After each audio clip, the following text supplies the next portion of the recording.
Sangat kami cintai, kami muliakan, perindu ridha Allah para pecinta baginda Nabi sallallahu alaihi wasallam, hamba-hamba yang telah dipilih oleh Allah untuk memasuki bulan mulia ini, bulan Ramadan. Mari kita lanjutkan belajar kita dengan Imam Ghazali dengan kitab Al-Kashfu wa Tabyin, yang kita saat ini masih di muqaddimah tentang kitab ini, tentang orang-orang yang tertipu dari orang yang juga beriman.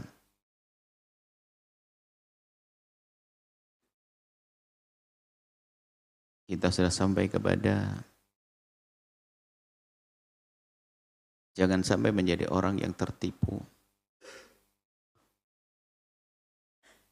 yang artinya tidak cerdas. Maka dia tertipu.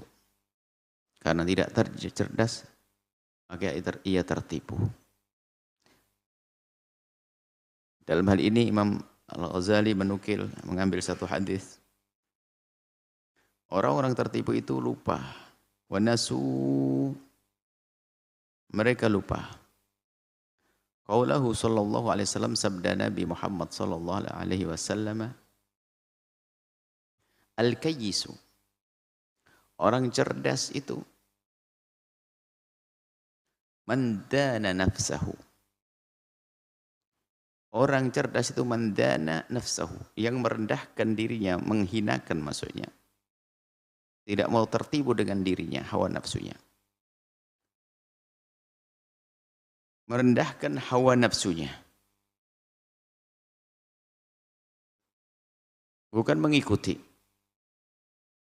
Wa amila, kemudian dia berusaha berbuat, melakukan sesuatu, lima ba'dal mauti, untuk persiapan setelah kematian. Jadi dia punya kesadaran atau berpikirnya panjang, jangka panjang. Kalau mengikuti hawa nafsu, dia akan hancur. Maka dia tidak mau mengikuti. Dana nafsahu, merendahkan hawa nafsunya, menundukkan hawa nafsunya, tidak mematuhi. Bukan dia mematuhi, tapi ditundukkan hawa nafsunya. Kemudian berusaha untuk melakukan sesuatu yang bermanfaat setelah kehidupan di dunia ini. Karena dia cerdas bahwa saat inilah waktu berbekal. Dan setelah saat ini adalah tidak ada lagi waktu berbekal. Wal ajizu, adapun orang yang lemah, kata baginda, adalah man atba'a nafsahu, orang yang mengikuti hawa nafsunya. Hawaha, mengikuti dirinya, mengikutkan dirinya hawaha kepada hawa nafsunya. Mengikuti hawa nafsu ini halus. Kadang-kadang dimulai dari ngentengin, cuma gini aja lah, nggak apa deh. Dia melihat sesuatu yang haram, melakukan sesuatu yang haram. Padahal dia mengerti kalau itu haram, artinya saat itu dia telah dikalahkan oleh hawa nafsunya. Sehingga ditarik agar dia mengikuti hawa nafsunya. Dan itu mengeraskan hatinya. Mengikuti hawa nafsu. Yang dikatakan hawa nafsu itu ammarah bisu, selalu mengajak kepada kekejian, kehinaan, ketidakbaikan. Membiasakan dengan mengikuti hawa nafsunya dari hal-hal yang kecil, dan memang dari yang kecil. Kalau bisikan hawa nafsu seperti itu.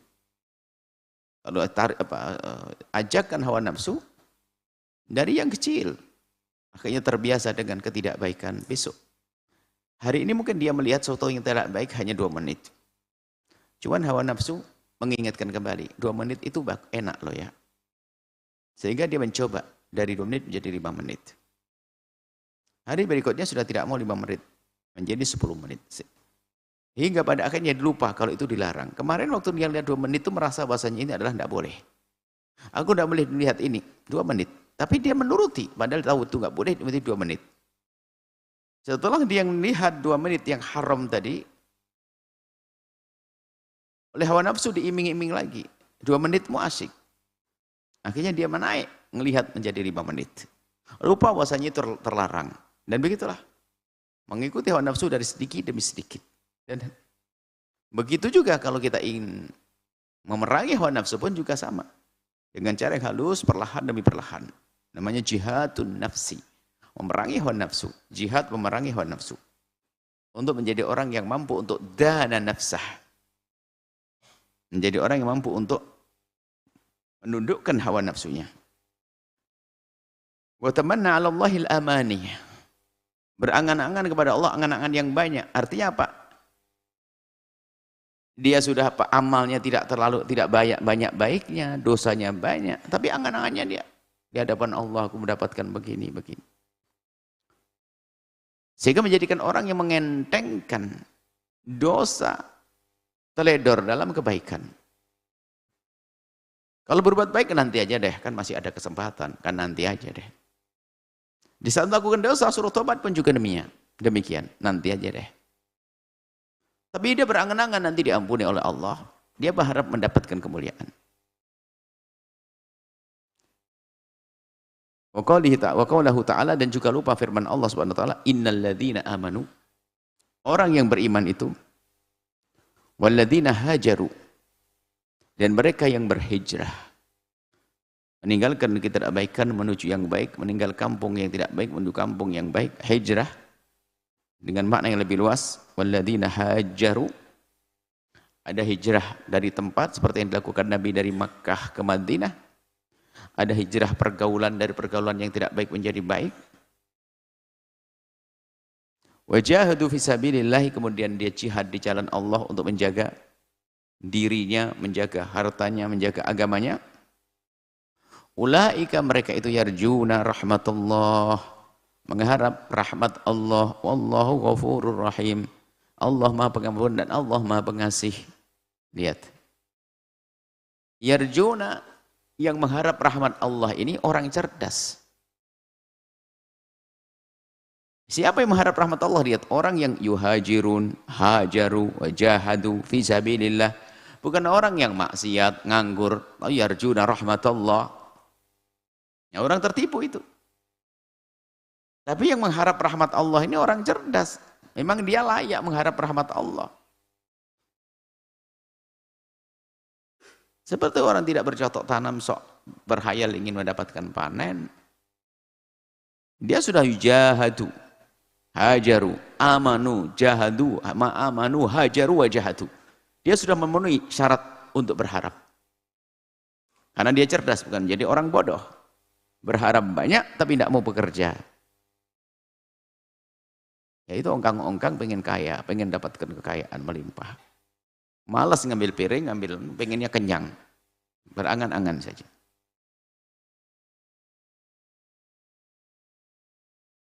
Allah Ta'ala berfirman, jazaa'an bima kanu ya'malun. Mengharapkan pahala, memang Allah Maha Kasih, bisa memasukkan surga siapapun dari hambanya. Tapi kalau kita berharap pahala, berharap surga, tentu kita sendiri harus berbuat sesuatu dong. Jazaan. Jaza. Dia mengharap pahala. Kenapa dia mengharap pahala? Wajar dong. Pantas kalau dia mengharap pahala. Kenapa? Bima kanu ya'malun, karena mereka berbuat. Bukan orang yang ongkang-ongkang tidak berbuat mengharapkan pahala. Nggak kerja minta gaji barangnya. Sementara dengan Allah tidak seperti itu juga. Lebih dahsyat lagi, lebih agung lagi. Kalau kita dengan manusia nggak kerja saja minta gaji, aneh. Kalau dengan Allah Jalla Jalaluhu, Allah yang maha agung, maha luas dengan rahmatnya, kita tidak baik kepada Allah, ibadah tidak melaksanakan, lalu kita mendapatkan pahala. Ini sadar enggak orang ini mengharap pahala dari Allah, sementara dia mau beramal. Minta surga Allah, tapi tidak mau melakukan sesuatu yang diridhai oleh Allah. Ada orang-orang tertipu. Wa hal yasihu raja'u illa idza taqaddamahu amal. Hal yasihu, apakah dia benarkan orang berharap tapi tidak mendahulukan amal? Tidak ada pekerjaan, berangan-angan. Fa illam yataqaddamhu amalun, kalau berharap tidak ada usaha itu dulu, fa huwa ghururun, itu ketertipuan. Itu ketertipuan. La muhalata, mau tidak mau orang tertipu kayak begitu. Dia berharap tapi tidak mau beramal. Mengharap hasil tapi tidak ada, bercocok tanam, tidak mau bekerja.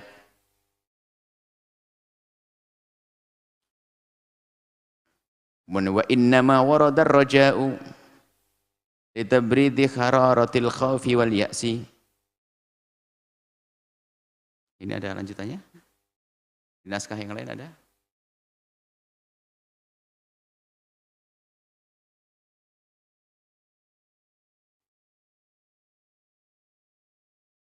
Sebagian tidak ada. Di naskah lain tidak ada. Ada yang tidak tahu ini tambahan dari mana?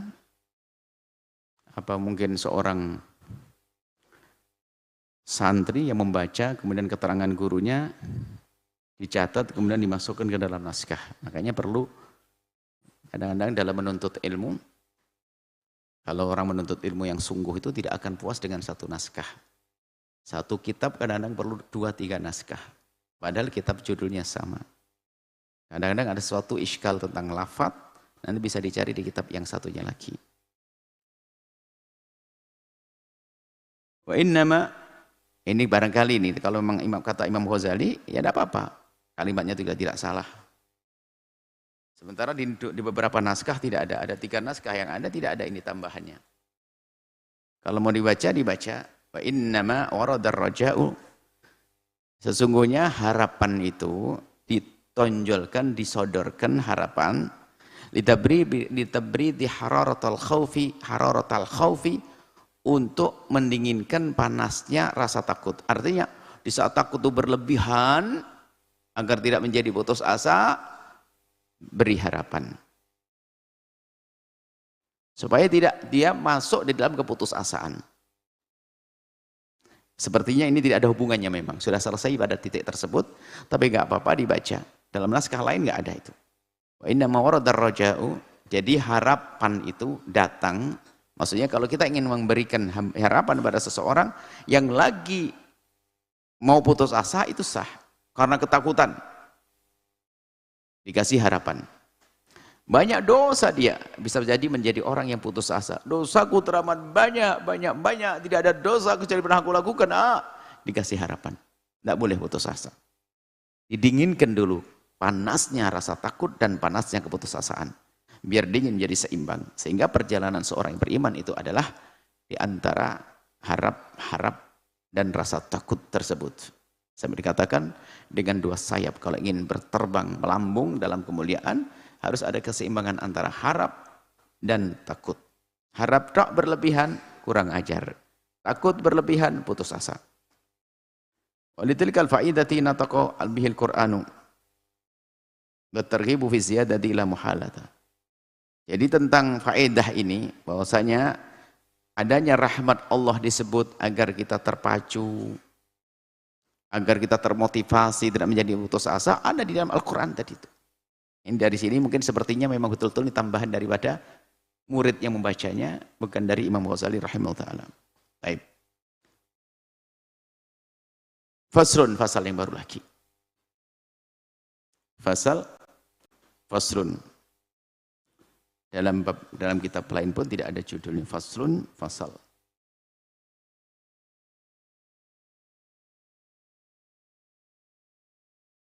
Fi hururi man yadunu anna ta'atahu aktsara min ma'asihi. Di kitab lain diberi judul sendiri, judulnya adalah fasal tentang tertipunya orang yang menduga. Ketertipuan orang berarti dia orang beriman dan dia punya kebaikan. Cuman tertipu dalam bentuk lain. Apa itu? Tertipunya dalam bentuk merasa bahwasanya kebaikannya lebih banyak daripada maksiatnya. Berarti nanti kalau timbang saya selamat. Karena apa? Aku lebih banyak kebaikanku. Wa yakrubu minhum. Mana? Faslun fi man ightarra, oh yang lain. Faslun ini fasal fi man tentang orang ightarra yang tertipu. Ini bab kitab lain ada judulnya. Di naskah lain ada dikasih judul. Beberapa naskah pakai judul.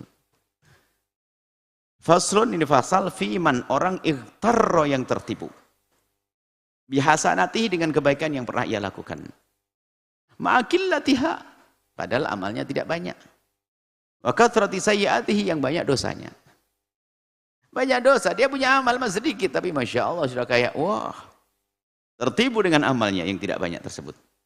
Wa yakrubu minhum, yang mendekati daripada yang pertama tadi, orang tertipu, benar-benar tertipu parah tadi. Yang tertipu di antara yang tertipu, wa yakrubu minhum, yang mendekati dengan yang sebelumnya, ghururu tawaifa. Tertipunya sekelompok, beberapa kelompok orang yang lahum, bagi mereka mempunyai ta'atun wa ma'asin, punya ketaatan dan kemaksiatan. Ada orang-orang yang punya ketaatan dan punya kemaksiatan. Illa ana ma'asi, hanya saya, kecuali ma'asi, maksiatnya. Akan tapi maksiatnya aktsara, lebih banyak. Wahum, dan mereka yatawaqqaunal maghfirata, mereka berharap adanya pengampunan. Boleh, oke. Kalau berharap pengampunan saja sah. Akan tapi yang menjadi masalah bukan sampai di situ. Sudah merasa bahwasanya tetap saja bakal masuk surga saya nanti. Tetap saja masuk surga, tetap saja saya selamat. Sehingga dengan sedikit keyakinan yang ada, yang salah tadi, menjadikan dia itu terus melakukan kemaksiatan itu mudah. Karena merasa bahasanya dengan amal sedikit, kan namanya amal, bakal dibalas oleh Allah, tentu masuk surga. Sedikit amal pun dan akan lihat, saya lihat nanti di surga.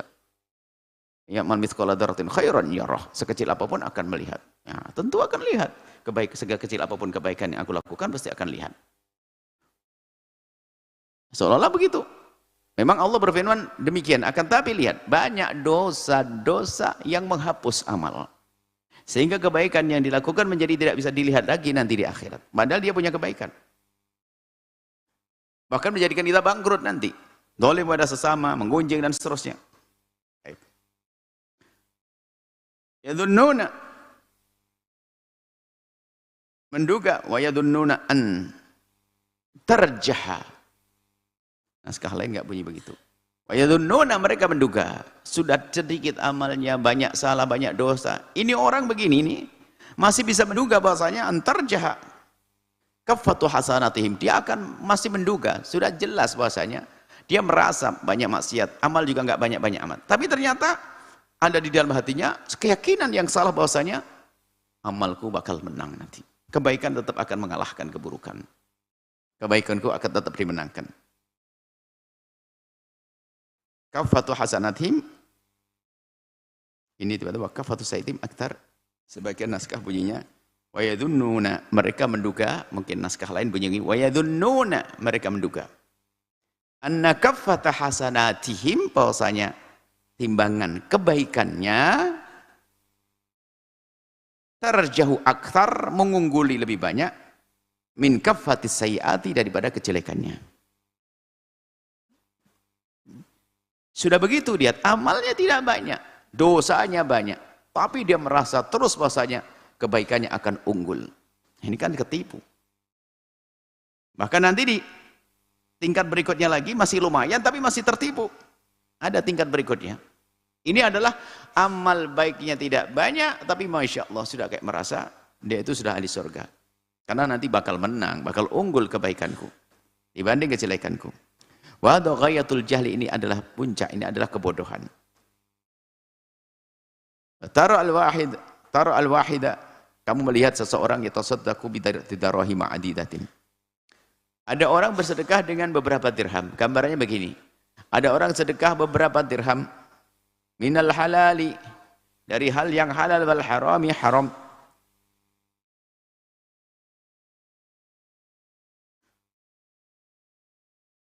Wa yakunu, dan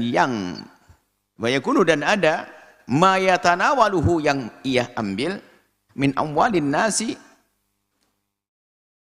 min amwalis nasi, dari hartanya manusia, dari keharaman, wa syubhati, dan hal-hal yang syubhat yang tidak jelas, ad'afahu, lebih banyak lagi.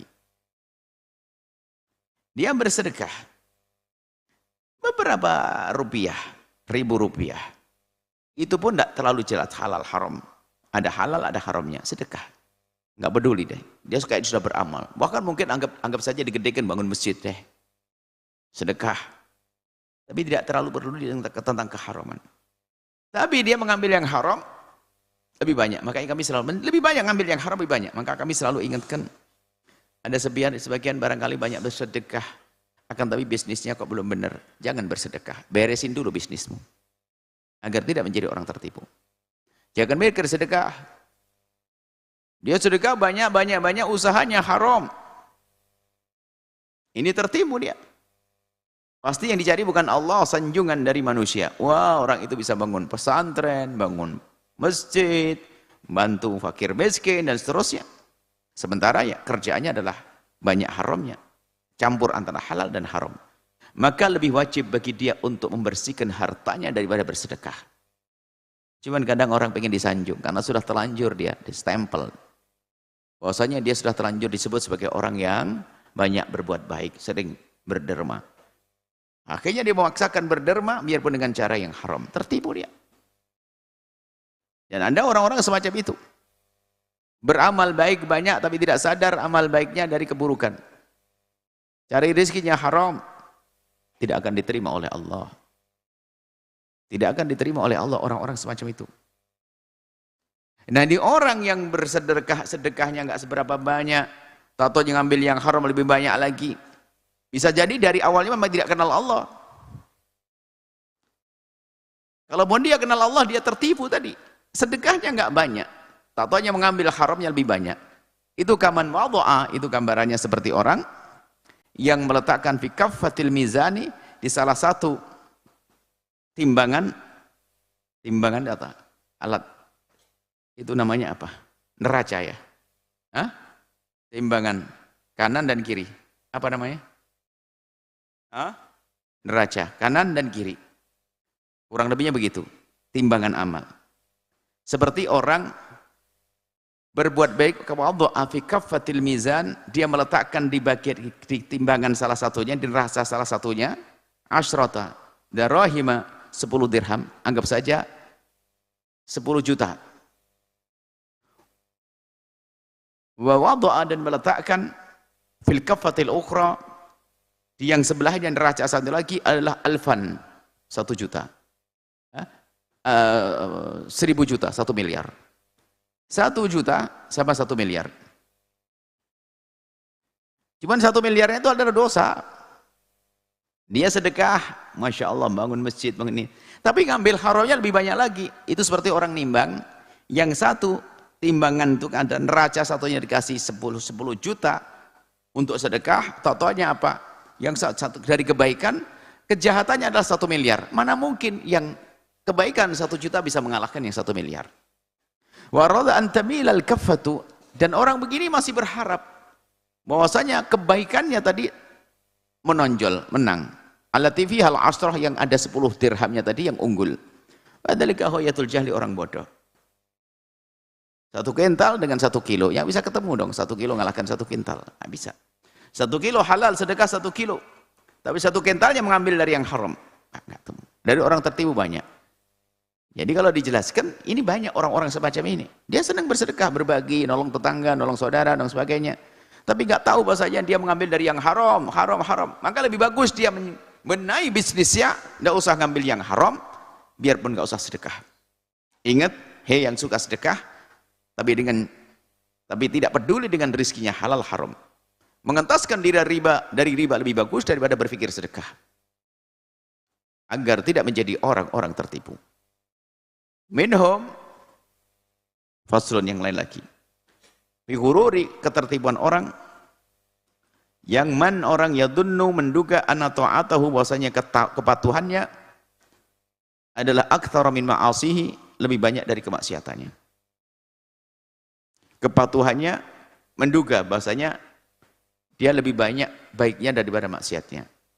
Pun demikian ada yang tertipu ini, kebaikannya banyak, lalu ngentengin kemaksiatan.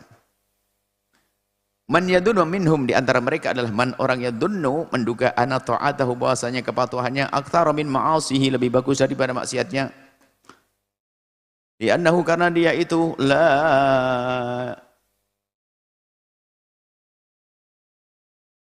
mana tadi? Banyak ini ada naskah berbeda-beda. Li'annahu la yuhasibu nafsahu. Di naskah lain enggak ada. Li'annahu karena dia apa kita baca nanti kita akan hadirkan insyaallah. Kita dari kemarin ingin mencoba menulis ulang kitab ini, coba diambilkan dari kitab yang ada. Ini ada di sini, tidak ada di situ. Enggak apa-apa begitu. Li'annahu karena sesungguhnya dia la yuhasibu nafsahu. Tidak mencoba koreksi dalam dirinya. Dia hanya enggak mencoba mengoreksi diri. Wala yatafaqqadu ma'asihi, tidak mencoba menelaah, melihat-lihat kemaksiatan, tidak pernah merenungi kemaksiatannya. Yatafaqqadu mencoba merenungi apa sih dosaku, enggak pernah begitu. Sehingga dia melakukan kebaikan. Kalau kita buatkan contoh macam gini. Ada orang jualan di pasar. Seorang kayak Pak Haji jualan di pasar. Pak Haji yang soleh dia. Sambil megang tasbih. Baju jualan baju. Namanya pasar banyak toko. Cuma di hadapannya sana juga ada toko perempuan yang jualan tidak menutup aurat, pakai rok pendek dan sebagainya. Cuman Pak Haji ini karena tidak pernah yatafaqqad, mencoba mencermati jangan-jangan saya melakukan dosa, dia nggak sadar. Sambil duduk di tokonya megang tasbih subhanallah subhanallah sambil lihat itu haram. Terus berjalan nih, karena dia hanya memperhatikan tasbihnya saja, targetnya sampai berapa ribu, lupa bahasanya ada dosa yang dilakukan, maka bisa saja perbuatan baiknya menjadi sia-sia. Padahal kalau dia berpikir, saya tidak boleh melakukan dosa, tinggal kursi yang digeser begini, sudah beres. Kurang lebih seperti itu. Tinggal digeser biar tidak melihat dia, atau ditutupi sama bajunya, karena di toko. Nah, banyak orang begitu berbuat baik, tidak menyadari sambil dia berbuat dosa. Itu ketertipuan. Berbuat baik, berbuat baik, berbuat baik. Menolong orang. Sedekah. Di rumah. Haram dilakukan. Termasuk kita selamatkan. Sedekah masih punya utang, belum diberesin. Jatuh tempo. Bayar zakat enggak, tapi bangun masjid. Sedekah ke sana kemari. Bayar zakat dulu. Bayar zakat dulu. Termasuk kami ingatkan bahwa daripada sedekah ke pesantren, lebih baik memberi baju yang menutup aurat buat pekerja di rumahnya. Ada satu orang punya pegawai di rumahnya. Cuma tidak pernah diprogram pakai baju yang menutup aurat. Tapi dia senang bersedekah, kami ingatkan. Daripada sedekah ke pondok, lebih baik ini untuk beli baju menutup aurat buat karyawanmu. Karena karyawanmu tanggung jawabmu. Menutup aurat hukumnya wajib. Bangun pondok hukumnya sunnah. Ada orang tertipu, selesaikan di rumahmu sendiri. Jangan menjadi orang tertipu.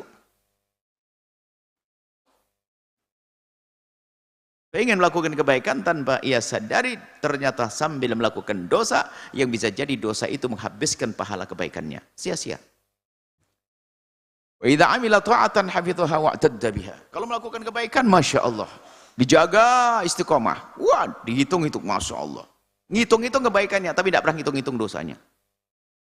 Alhamdulillah, setiap hari saya sudah tasbih 1000 kali. Sholawat Nabi 2000. Di majelis sambil saya dagang. Alhamdulillah, Alhamdulillah. Tapi nggak ingat matamu ngelihat apa dari kemarin. Nah, ini tidak disadari.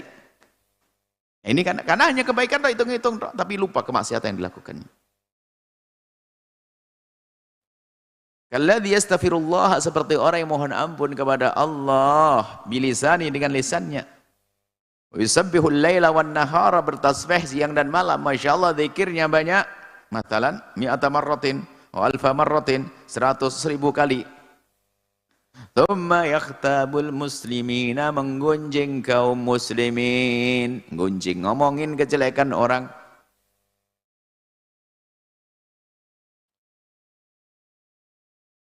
Di sini wa yukallimu. Naskah lain wa takallama. Mungkin takallama lebih tepat.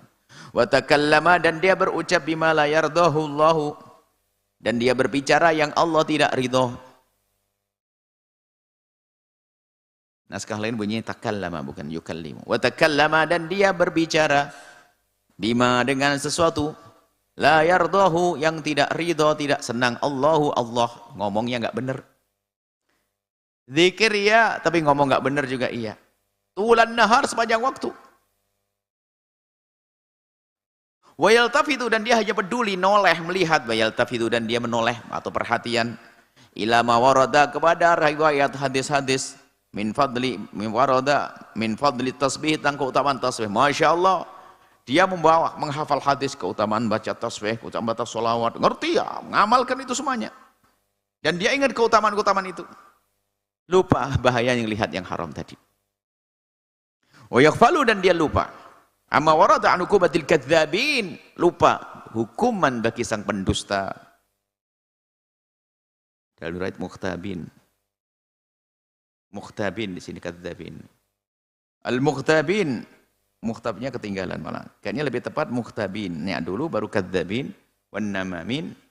Kenapa? Tadi di atas disebut tentang yaghtab.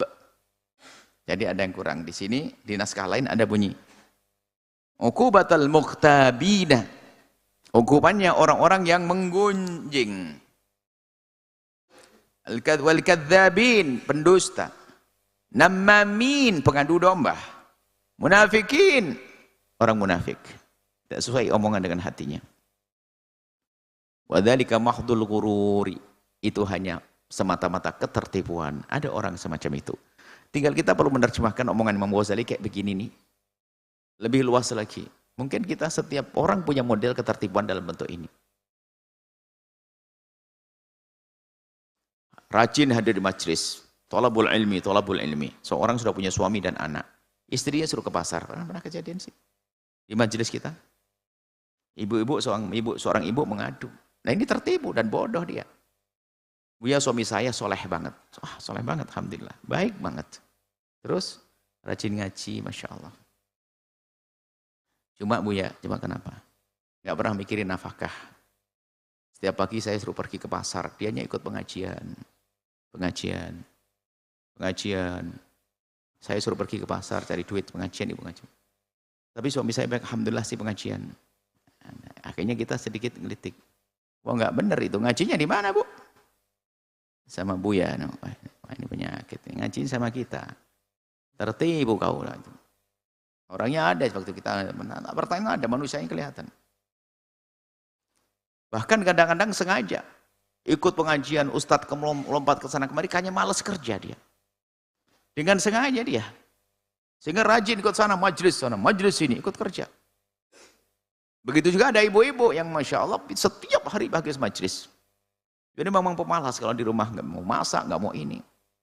Ada model begitu, tertipu dia. Seolah-olah berbuat baik tapi dia melakukan dosa tanpa ia sadari. Wa dzalika mahdhur fa hifdzu lisanihi 'anil ma'asi akadu. Menjaga lesannya dari maksiat, lesan itu lebih penting. Min tasbihi, daripada tasbihnya. Enggak tasbih enggak dosa, tapi kalau ngomong haram itu dosa. Jangan sampai tasbih tapi ngomong haram, habis enggak ada pahala, pahalanya kalah nanti, kebaikannya kalah. Sampai di sini insyaallah, semoga Allah menjaga kita agar kita tidak menjadi orang tertipu, dan insyaallah pertemuan yang akan datang kita sudah masuk tentang kelompok-kelompok orang tertipu, dimulai dari ulama yang tertipu. Wallahu a'lam bissawab.